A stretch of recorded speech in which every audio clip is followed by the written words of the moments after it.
यहाँ मेरो बाबा र म आज मर्निङ वाक गरिरहेका छौँ। मेरो बाबाले टाउकामा भारी बोकेर डोको बोकेर हैन बुवा, डोको बोकेर त्यहाँ माथि भारी हुन्छ, त्यसमाथि पनि मलाई काँधमा बोकेर हिँड्ने बुवा।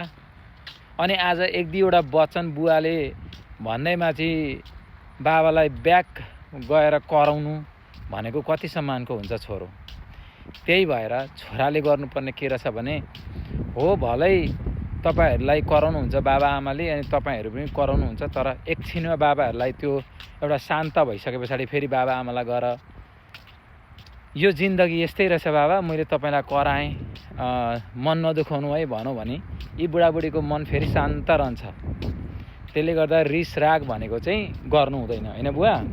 मेरो बाबा अहिले 85 इयर्स पुग्नु भयो, तर बाबाको मन अझै त्यो गर्न सक्ने हिम्मत, त्यो डाँडा गाउँबाट सुन्तोला बोकेर भारी बोकेर त्यो घाँस पातहरू बोकेर हिँडेको अझै पनि याद छ र बाबालाई अझै जोस छ कि म त्यस्तै गर्न सक्छु भन्ने छ त छैन बुवा?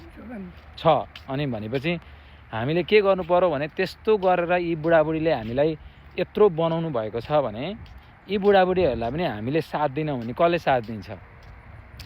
हो, बुढाबुढी भइसके पछाडि बेला बेला त्यत्तिकै न्यु पनि खोजिन्छ।